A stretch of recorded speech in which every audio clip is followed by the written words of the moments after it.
நம்ம ஹீரோவும் சார்லியோட ஆசை நிறைவேற்றணுன்றதுக்காக அதை கூட்டிகிட்டு இப்ப காஷ்மீருக்கு கிளம்பிட்டாரு. போற வழியில அந்த டாக்டர் கால் பண்ணி சார்லி ஊசியை பார்த்து பயப்படுறதுக்கு காரணம் இருக்குன்னு சொல்லிட்டு ஒரு வீடியோ அனுப்புறாரு. பார்த்தா அந்த வீடியோல ஒரு குட்டி நாய் ஒருத்தன் போட்டு கொடுமைப்படுத்திட்டு இருக்கான். கீரன் கீரன் சொல்லிட்டு கூப்பிட்டு இருக்கான். அதை பார்த்ததுக்கு அப்படியே சார்லி மாதிரி இருக்கதால நம்ம ஹீரோவும் கீரன் சொல்லிட்டு கூப்பிட்டு பாக்குறாரு. அதுவும் திரும்பி பார்த்து இப்ப பயப்பட ஆரம்பிக்குது. இதை பார்க்க நம்ம ஹீரோவும் அப்ப அந்த குட்டி நாய் நம்ம சார்லி தான் தெரிஞ்சுட்டு ரொம்ப வருத்தப்பட்டாரு. இப்ப அவருக்கு அட்ரஸ் தெரிஞ்சுட்டு நம்ம ஹீரோ அங்க போய் பார்த்தா நிறைய நாய்களை கூண்டு அடிச்சு கொடுமை பண்ணிட்டு இருக்கான் போல.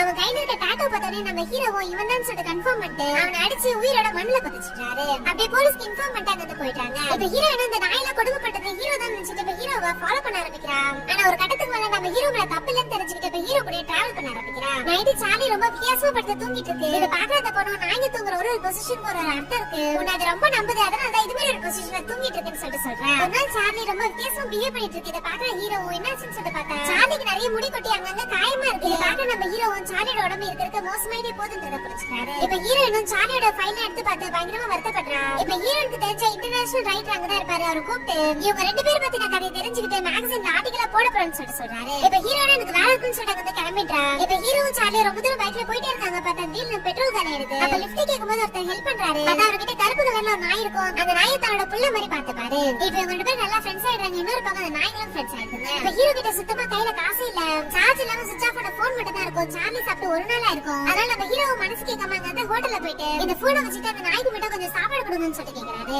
வேற வழி இல்லாம இப்ப பைக்கே விட்டு அந்த காசு வச்சு இப்ப காஷ்மீருக்கு கூட்டு போலாம்னு சொல்லி பாக்கும்போது சார்லி பிரெக்னெண்டா இருக்கான்றது தெரிய வருது.